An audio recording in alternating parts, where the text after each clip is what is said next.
one game away. Blow up. We're playing for something, man. We're playing for something. This gotta mean something to you.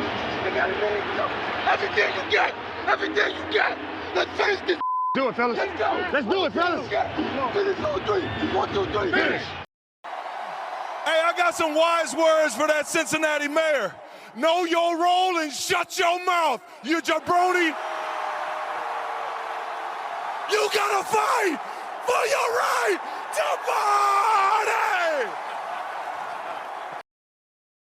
You ready to make history? Come on now. Yeah.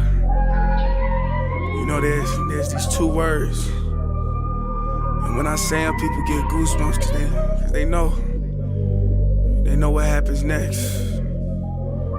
So without further ado, free smoke. Look, scared cause I'm drowning in silence with bad thoughts. These days I don't have nothing to say, man, the bag talks. I put in headphones on my driver. Pull up to the spot and give a good dick and Godiva. I can't lie, I'm uninspired.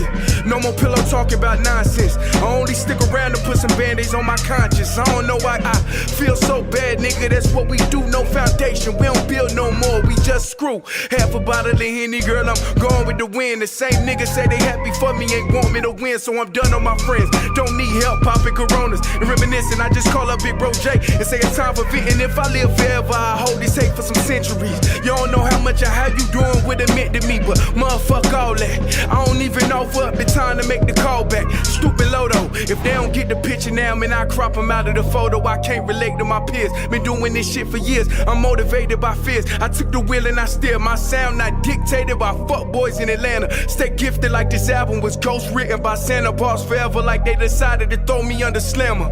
Every song's a hit like they picture me underhanders. I could drop a million songs, but they never gon' understand us. Soapbox sermons for niggas never giving chances. Fight our whole lives to get these weak ass advances. Work twice as hard for the shit that they getting handed. And this ain't even nothing we chose, nigga, we branded. Still can't tell why all of these niggas mad at me. I'm trying to get 100 so I can put my team on salary. Give it all to the art, man, I turn my life to a gallery.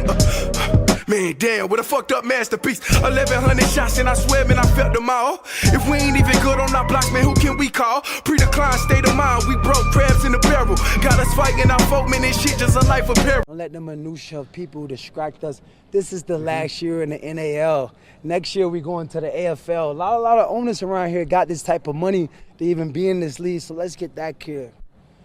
A lot of naysayers around here, I've been seeing a lot of players chip chat about me. You think I care what the NAL players say about me? My brother falling in love, and I love that for him. How's everybody doing out there? I love love. You know, it's been a real big misconception my entire life that Saint is against love because of the type of person I done been. But I'm not against love. I might hate some of the experiences that I done had in this lifetime, but I would never root against love. It's like I told my brother today. The goal is to always end up with one person. You can't build an empire with 50 people, with 10, 15 different women and men that you dating. You can't do that. You can build one with a crew of people, but to truly build something special, you want somebody there with you. I would never root against that. I love love. I'm all about it. I love seeing two people mad in love. I love it. And do it always work out? Absolutely not. We know that. But I would never tell somebody to not keep hunting love. Because, like Ron Swanson once said, a life without love is truly not a life at all. That's no way to live. He said something around them lines. That's no way to live. So I'm happy for my brother. Happy he fallen in love. He talked about this girl he been dating for like 30 minutes today when we was on break. Every day his head is in his phone texting her. Every weekend, every time he get a chance to go visit her, he go take a break to go see her. Drive all the way to South Carolina. So shout out to them, man. Shout out to them. I love love. Can't wait to go to the wedding one day.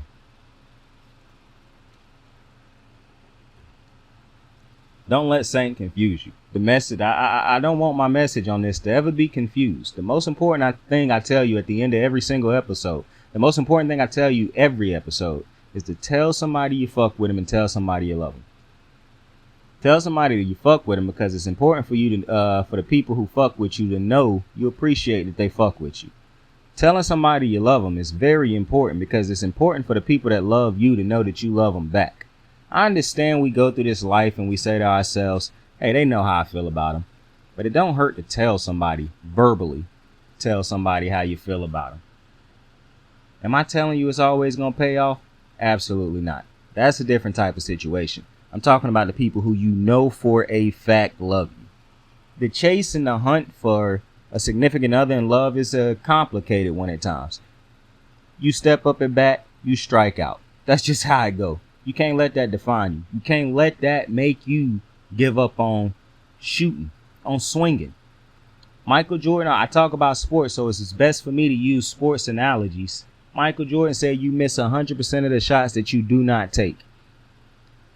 Just because you missed that last one that you thought would be your everything does not mean you stop shooting. It's very important to me that if you listen to this, you understand life was meant to be enjoyed with somebody. This whole thing is set up for us to be with somebody. Prices is high. They ain't as high when you with somebody. Life is a boring one for most people when they alone. That's why you see so many people constantly on the chase for love. And I understand it's people like me and other people who probably done went through some things, seen some things that made them become a certain type of way. But understand this, no matter how Saint is always one day hoping to find that significant other. I would never continue to be the type of person I am if I had an opportunity to be with one person. That is always the goal. Don't let nobody tell you otherwise. And don't let an influence that you see from rap videos or country music videos or pop videos or any type of entertainment industry, don't let that make you think that that's not the goal. I might have said something in the past that led you to believe that's a mistake on my part. Love. That's what's important. Now, this is not the recap, obviously, but we do got a football game tonight. The football season is here. And seeing as that the football season is here, expectations are at an all-time high. Expectations are at an all-time high. And I got a list of 10 people, 10 players. I'm going to do a coaches list at a different point in time because, as you know, I like to say, players ain't the only ones who get paid to do a job. But today we're focusing on the players. 10 players who must have big 2023-24 football seasons. Now, 9 and 10 or 10 and 9, they could have missed the list. I'm going to be completely honest with you. And we do have honorable mentions. For me personally, though, 10 and 9 could have been honorable mentions. The reason they weren't, I'll get into. The honorable mentions really are guys who could have made the list, but I feel like, why would I put them on this list when it really don't matter how they production turn out? Examples. Baker Mayfield will not be on this list. Why? Because the expectations are so low, if not non-existent for Baker. It don't matter what Baker do this year. Baker already a backup. The only reason he's starting for Tampa is because Tampa has nobody. They don't plan on having him as their future number one. The only thing that could go wrong for Baker this year, or the worst thing that could happen for Baker is, if he have another bad season, he is definitively a backup. But even Ryan Fitzpatrick ended up starting again. So it was no real purpose of putting Baker on this list. Chandler Jones. Really no purpose in putting him on this list because Chandler Jones is no longer the top tier pass rusher. If he have a bad year, if he have a good year, I don't think he's getting a huge contract again. Like, I think he done with the huge contracts. He'll get good money still, but he not playing for like a mega contract no more. You know what I'm saying? So I don't really think it matters if Chandler Jones were to struggle this year, if he had a great year. I just think from this point on, I think he will end up being a guy who end up on multiple teams trying to chase another Super Bowl ring because he's a great pass rusher, and teams that need a great pass rusher who are contenders would love to have him. But I don't think this is a situation where, oh man, if Chandler Jones have a great year, a big contract on the way. If he have a down year, oh, that's the end of his big pay. I just don't You know what I'm saying? I don't see that. So that's why players like that didn't make the list. But starting off, number 10, my guy, Lamar Jackson. God, that. Hey, listen, I told you 10 and 9.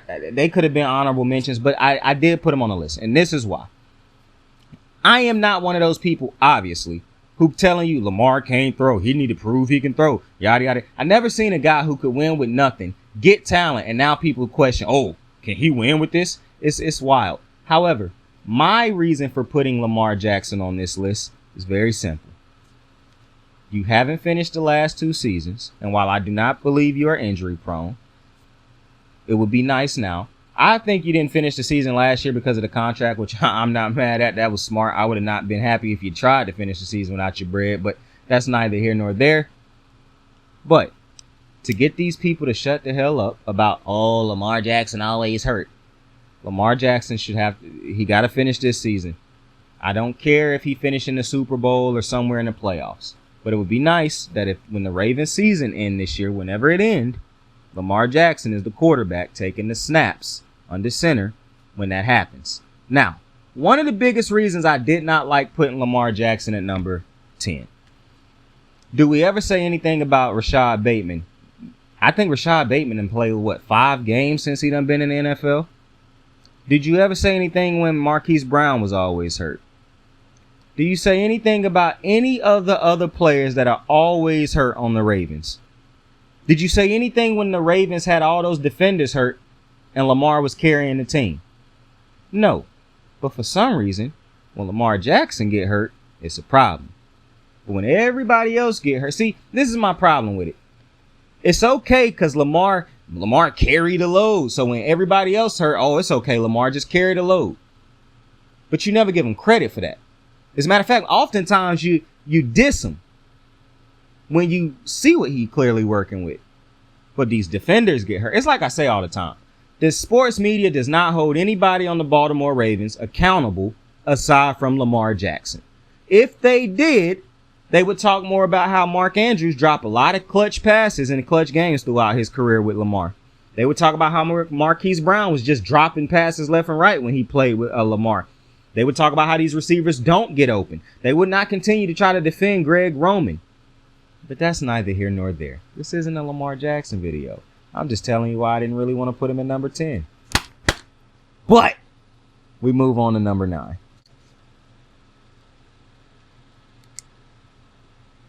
Number 9. Jordan Love. Now, I didn't want to put Jordan Love on the list also because I really don't feel like it's fair to put Jordan Love on the list. To be honest with you, I almost felt as though if I put Love on the list, then I should have to put Kenny Pickett on the list. And I didn't want to put Kenny Pickett on the list because I feel like it's not fair in his second year to put him on the list. No matter how I feel about his talent, I didn't feel like it was fair. Even though you do know I have a high standard. I feel like you know what a quarterback is pretty much in their first, second year nowadays because it didn't take Lamar long. It didn't take Pat long. It didn't take Burrow long, even though it didn't take a lot of these great young quarterbacks long for you to realize, oh, this is a great quarterback. So, with that, I did still end up putting Jordan Love on the list. Listen, the reason I put Jordan Love on the list, though, is very simple. Jordan Love can struggle this year, and it actually will affect him. Because if Jordan Love don't play good, the Packers can swiftly. Let's say Jordan Love struggle, and the Packers absolutely stink because of his struggles. The Packers can just regroup and draft another quarterback. They can position themselves to draft another quarterback. Even though I'm not telling you they'll definitively get the number 1 pick, let's say Jordan Love start the season off losing the first 5 games, or he go 2-4-5 in the first couple games. That's tank mode right there for the Packers. And so I don't actually feel as though, and plus I don't think Jordan Love will fail. That's another reason I didn't really want to put him on the list. Plus, I just don't think it's fair to put a dude on the list who haven't played a full fucking season. I just think that's very ignorant. And I know how the sports media work, but I just think it's very ignorant to have the type of pressure on Jordan Love. The only pressure on Jordan Love is the fact that the Packers can regroup very quick at this position if he do struggle to a certain extent. However, with that being said, I do not think he will struggle, which is why he is only number 9 on the list. Now, with that being said, These next players from 8 to 1, they made the list. They should have been on the list. And I'll give you the reasons why. Number 8. This ain't a whole quarterback list, my guy. Number 8, Pat Queen. Yes, sir. Patrick Queen. This is a big year for you, buddy. Patrick Queen, I didn't listen. I'm a Raven fan. I done talked about Patrick Queen probably a million times on the show at this point in time. I just don't think he's a fundamentally good middle linebacker. As a matter of fact, I really feel like he's being held back by playing middle linebacker. Being a good middle linebacker in college is not the same as being a good middle linebacker in the NFL. As a matter of fact, if you ask the average fan, would you take Matt Milano or Pat Queen? Most dumbasses would take Pat Queen just because they know his name. Matt Milano he don't even belong in the same sentence as Pat Queen. That's how much better Matt Milano is. But that's no disrespect. It's just very hard to play the middle linebacker position. Now, the thing that Pat Queen do great is his speed. However, it's been used to a detriment because he run past tackles. His speed has not put him in position to be great. The way you change that is moving him to a pass rusher. But they haven't done that. They've started to do it more because you got Roquan who can man the middle of the field now, because Roquan is a stud middle linebacker who can actually patrol the middle, get guys where they need to be. He is the quarterback of the defense, listen, I don't hate Patrick Queen, but that's so very clearly not what he's supposed to be doing. When you have a guy with that type of speed, I just don't know how. Listen, if he was actually as great as you want him to be, his speed would be a huge asset for a middle linebacker to be that speed. I'm thinking of the Ray Lewises of the world, the Pat Willises of the world, the Navarro Bowmans of the world. Guys who had the speed to go along with just the IQ and the ability. Pat Queen, in my opinion, don't have that. And this is a big year because I don't think the Ravens already didn't pick up his option. And I don't think the Ravens are going to re-sign him. They can keep saying to the media they're going to re-sign him, but that's because they don't want him to come in here and have a bad year. Why would you tell a player before the beginning of the year, we not signing you under any circumstance? If I'm that player, unless you're just one of those players who playing for the contract of another team now, in my opinion, why would you even suit up to play for a team that's acting like that? But I understand you get paid a job. But regardless, I don't think this is a big year for Pat Queen as far as you got to have a good year to get re-signed by the Ravens. You got to have a good year to get the contract you're looking for from another team. Because I do think it'll be a dumbass team out there that will give Patrick Queen a big contract because he is Patrick Queen is fast. I can't take that away from him. I think he's an undersized middle linebacker. I don't think he used his speed to his advantage. Too many dudes shake him off. He is a terrible tackling middle linebacker. But in a different system, in a different position, he could be a huge asset for a team. And for some reason, the Ravens are not willing to do that for him or not willing to try it out. So because of that, he could go to another team and have value and get the contract he's looking for. I don't think it'll be with Baltimore, but this is a big year for him, a make or break year. Because I think if he have another bad year or a year where, because a lot of people like to gas his end of the year up once they got Roquan. I said the entire time, he looked good when he played next to a great linebacker. It's when you take that great linebacker away that he looks like a below average linebacker, well, middle linebacker. So I could see him getting a contract from another team, not Baltimore, but another team. And that's going to be his thing this year. He got to go out there and have a year that's good enough to get him paid from another team. Because if he come out here and have another year, a whole bunch of missed tackles, a whole bunch of running past the tackle, I don't think he's going to get a good contract from another team. I think he's going to end up signing like a 1-year prove-it deal again. And what type of player want to continue to sign 1-year prove-it deals when you felt like you just had to do that? But that's just my thoughts on that. Number 7, Tre'Davious White. Tre'Davious White got to have a bounce back year. Tre'Davious White is a phenomenal cornerback before he got hurt. But now he's been dealing with injuries the last couple years. I don't hold last year's down stats against him because he was coming back off of the injuries. So now I'm expecting him to have a healthy year, full bounce back. Because this is the thing. If you're Tre'Davious and you have another down year, whether it be because of injury or an effect of injury, I just don't see this team keeping you. I'm going to be a band with you. I think the Bills would try to cut that cost and go fill that position in elsewhere. Draft at that position. They already drafted at that position, but I feel like they try to do it again and just go spend that money elsewhere. I just don't think that That's why it's a make or break year for him in a sense, because you could give a player as talented as him only so many years before it's like, yo, now we have to think about cutting costs. Now it's becoming financially irresponsible for us to continue to play you, basically, or to pay you to not play for even half of a season, or to not be the same productive cornerback that you once were. That's why I think it's going to be very important for Tre'Davious White to have a bounce back year this year. Number 6, bro, don't call me no hoe, but number 6 is a doozy because it's 2 players, but they play for the same team. Khalil Mack and Joey Bosa. Fellas, I understand last year was a decent year. I'm not going to say it was a bad year. It was a decent year. Khalil Mack had a stretch in there, but man, we got to see if we can get both guys. Much like I said about Tre'Davious White, even to a higher extent for the Chargers. You got a defensive-minded head coach. You got pieces, big-name pieces on the defense, and they're still not getting it done. You had a phenomenal defensive performance in that playoff game, and you still lost. At some point in time, the Chargers are going to cut costs also. And Khalil Mack and Joey Bosa will be traded or cut. You know when a great player or a big name player who you really haven't paid too much attention to the last couple of years, you just remember he great because of the last time you seen him, he was great.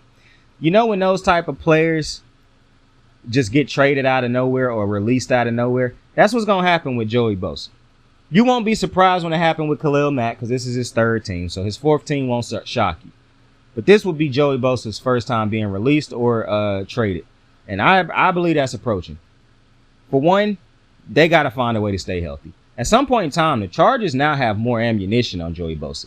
They can say, Joey, you cost us that playoff game last year because you couldn't keep your emotions in check. You don't play every game of the season. We can basically chalk you down to play about half of the games, if that now. And while injuries is nobody's fault, they still is a part of why it's hard to pay you at a certain point if the production don't match what we're paying you. Khalil Mack, same go for him. So that's why I had him number 6 on the list, and I have him higher. It is 2 people, but I have him higher because they bigger. Most people won't know who Tre'Davious White is, even though you should. But he have been hurt the last couple years. But most people know exactly who these 2 are. And the Chargers defense cannot just keep relying on Derwin James to make crazy plays here and there. Asante Samuels might develop into a shutdown corner, but you definitely can't rely on 3-4 interception games from him like he had in the Jags game, even though you still lost that game. I think they got to have Khalil Mack. Could you imagine if Khalil Mack and Joey Bosa both gave you double-digit sacks in that same year? How much that would do for the Chargers? You got 2 guys who's supposed to be able to shut out games, and it ain't happening. Like, listen, I'm not absolving the offense of nothing, but it do make it easier for the offense if the defense with the 2 big-name pass rushers can close out games for us and be on the field for us the majority of the season and in the playoffs if we make it. So, and I'm not saying we because I'm a Charger fan, but that's who I got at number 6. Number 5. I ain't gonna lie to you. Number 5 was kind of a doozy. I didn't know if I wanted to put this dude on the list, but then I felt like if I didn't put him on the list, it would not be a genuine list.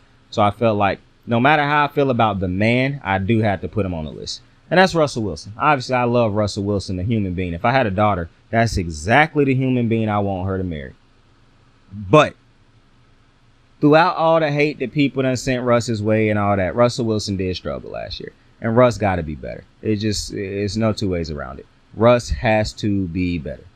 If he is not better, it could be they could end up getting rid of him. And that's just the reality. And I like Russ. And I feel like it's harsh that people done gone at him after one bad year when he done had so many years of success. And now people saying, oh, well, all that success was just because of the Legion of Boom. And that's just not true because they were not there his entire career in Seattle. And if that's the case, why weren't they successful before Russ got there? Like, I just think this is a weird situation where you decide to take all the credit that any part Russ played in being great, you decide to take it away from him. The sneak diss by Pete Carroll. Like, I don't like what's happening to the man, but the player do have to be better. Point blank period. Got to hit guys. Got to be able to play from the pocket, which is And I'm not going to lie to you. I'm not as optimistic as some people might be. I know a lot of people is pessimistic about the situation, but I want to be more optimistic about the situation than I am. It's just hard to be more optimistic about the situation because Russell Wilson has never really been a pocket passer or a guy who only plays from the pocket. But we shall see. It got to be a good year for my guy Russ because the Broncos got a new owner, new head coach who's going to be there longer than you. So, yeah, Russ, my guy, you got to get it going, big dog. You got to get it going. At number 4, Daniel Jones. Now, you know I don't care about money. You get paid what you get paid. You are worth what you negotiate. So Daniel Jones is not on this list solely because, oh, you got paid, now you got to earn it. Don't care about that. Daniel Jones is on this list because of all the nonsense I done heard all offseason. People really got this man ranked in the top 10. People saying he a great quarterback. The Danny Dimes nickname. He got paid, Saquon didn't. It's just so much is going around this situation where I'm saying to myself, it is no shot he can have another just 15 touchdown throw game a year. That's unacceptable. Unacceptable. When you decided that you weren't paying Saquon Barkley, that told me Daniel Jones was ready to move on from having to rely on Saquon Barkley like it was life support. So if Daniel Jones come out there this year and it's the same old struggling Daniel Jones, we're going to have a problem. Because then as a Giants team, what do? Because you paid the dude, and regardless of what happened, if you don't get rid, I believe they can get have like a 2-year thing on it where they can get rid of him, but they just restructure his contract. So regardless, Daniel Jones got to be better than 15 touchdowns. He got to be better. And I talk a lot about Justin Fields. I don't think Daniel Jones is the greatest thrower of the football. Now, I do think he throw better than Justin Fields, but when it comes to Daniel Jones, it's not even his throwing as much as it is. For one, if a defense played against Daniel Jones, and I really don't like saying this because they say that about Lamar, but that's just ignorant because Lamar done proven on time and time again he can throw the ball to beat you. Daniel Jones hasn't. And that's my problem. And, sure, if you want to say the weapons he had ain't that great, I don't think he got a great supporting cast right now. But I also don't think he going to elevate players anyways. He didn't do it last year. A lot of great things happened for the Giants. A lot of things went right for them to get to the position they was in last year. So I am very intrigued, to say the least, about what's going to transpire next year for this team. I'm not too optimistic. I'm going to be honest with you. For the Giants. And I'm also not too optimistic about Daniel Jones, but gotta have it, buddy. Gotta have it. Next up on the list. I was finna say number 4, but we just did number 4. Number 3. Brock Purdy. Listen. They just got rid of a guy who they gave up a lot to get in Trey Lance. That tells me they believe Brock Purdy is the guy. Now, Brock Purdy fighting against a lot of odds. And I'm very intrigued. Like, listen, I don't know if Kyle Shanahan, as much as I love him as a coach, I don't know if he make the greatest decisions as just a pure decision maker. I couldn't tell you. My whole thing is I'm not completely sold on Brock Purdy. I watched every single game last year he played in. I just didn't see a guy whose talent was why they was winning. More so, I saw a guy who was able to execute the game plan. Not even on a Tom Brady type of level. Just Kyle Shanahan, a great play caller, a lot of talent on that defense and offense for the 49ers. Didn't really see, though, a guy who was just winning games off of his own talent. Like, when everything else fell, it was his talent. That I didn't really see that. So I do think this is a year where now you get a full year. Defense is done seeing you. It will be tape on you. So I'm very interested to see what Brock Purdy do. I'm not wishing him bad. I don't know what to expect from Brock Purdy, to be completely honest with you. So I'm very intrigued to see. And he got to be high on the list because he playing for a team that's a Super Bowl contending team. Like, some people might be thinking some of these dudes on the list should be higher, or like Russ. But no, the Broncos are not a Super Bowl contending team, in my opinion, even with a great Russell Wilson. The 49ers, that is a Super Bowl roster right now. You switch Brock Purdy out with Lamar, Pat Mahomes, Joe Burrow, Josh Allen. We expect Super Bowl. So I'm interested to see with Brock Purdy. Number 2, Deshaun Watson. He had to be on the list, bro. Deshaun had to be on the list. It was no shot that Deshaun Watson was not going to make this list. Absolutely no shot. Now, you know I told you I don't care about money. And if I truly did care about money, Deshaun would have been number 1. But I don't. However, when you the highest paid, $230, fully guaranteed, you gotta have listen. You hadn't played in about 2 years. We get that. The rust is over now.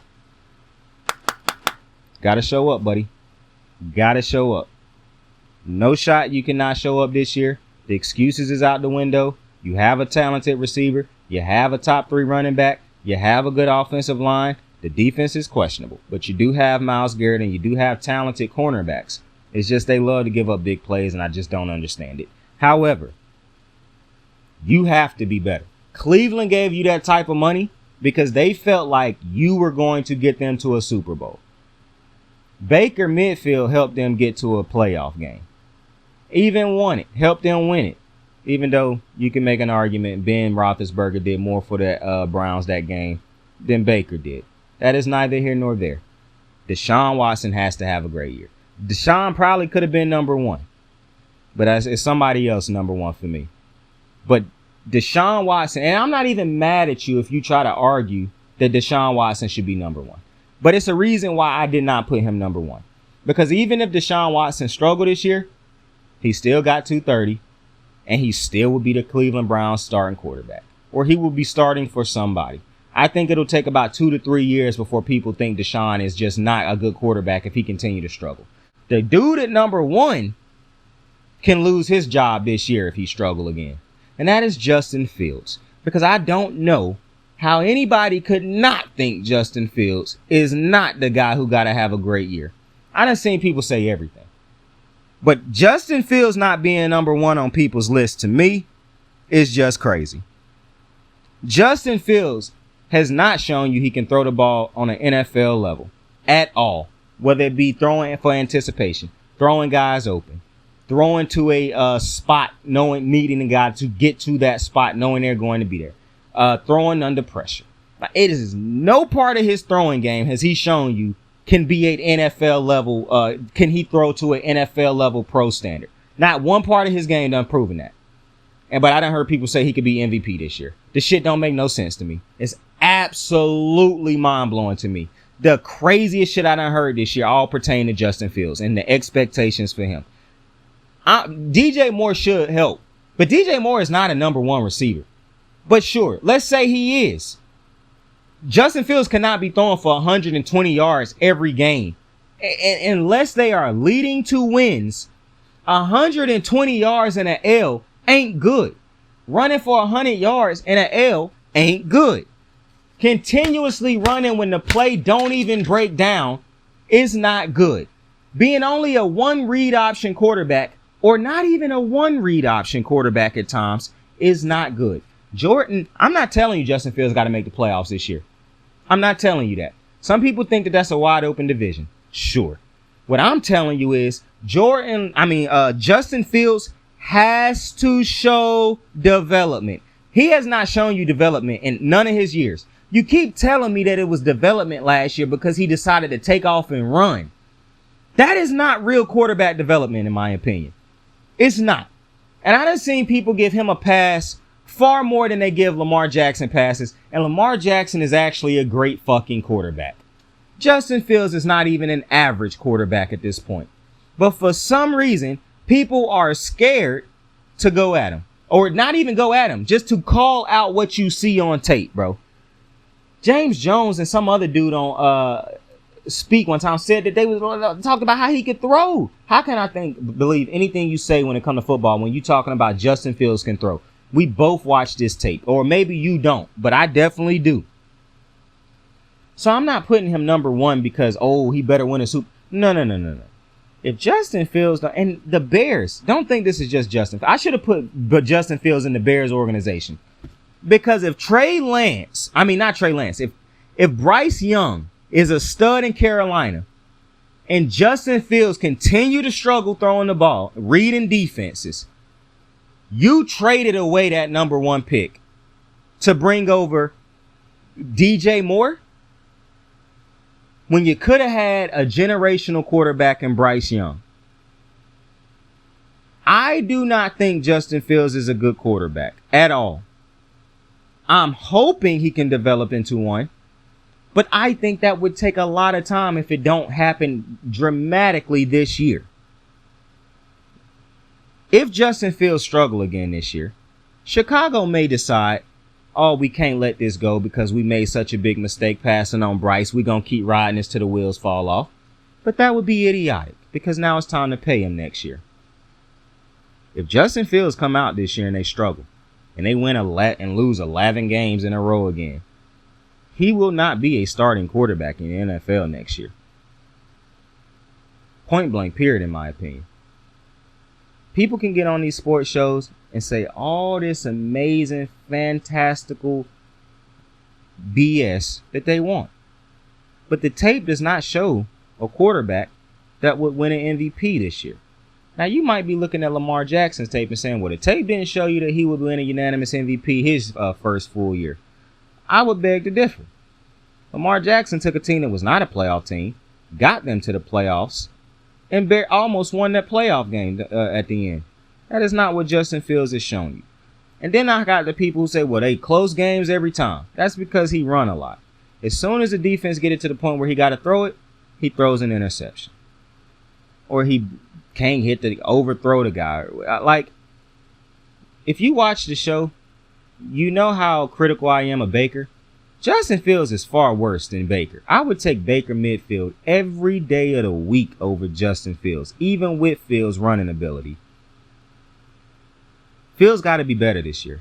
And I'm talking about Fields got to be better than every single person on this list. And while 10 and 9 are not truly valid in my opinion, because I really didn't want to put Lamar and Jordan Love on this list, 8, 7, 6, 5, 4, 3, 2 definitely should be on this list. But they don't compare to Jordan Love. When I made this list, Jordan Love was the very first name that was on this list. And it was one. Because I already knew who was number one. They need to have a great year. This ain't really a make or break year for players, in my opinion. That's not what the list was called. But hell, this is a make or break year, in my opinion, for Justin Fields. But with that being said, I hope you enjoyed the game tonight. And I appreciate you, I truly do, for joining me on another episode of Kicking It With Saint. Tell somebody you fuck with them. Tell somebody you love them. You can be anything in the world. Choose to be kind to somebody today. Tell somebody you fuck with them and tell somebody you love them. Remember, the goal is to love one person, to be with one person, and build that empire. Love, love, ladies and gentlemen. I fuck with you and I love you. Like, subscribe, share. Saint out. I got the moves like hot sauce. Lil' mama taking the top off. I'm laying down getting topped off. After this, you know she getting knocked off. I know she loving the money, so I keep on thumbing and thumbing. She say she horny when she taking shots, so I keep them coming and coming. Now I'm putting dick in her tummy, scoop her up like I'm raking her something. You would think shawty red track, the way that she running and running. You getting dumber and dumber. You out here chasing the bone. After she finished from giving me dome, the Uber is taking her home. Tight.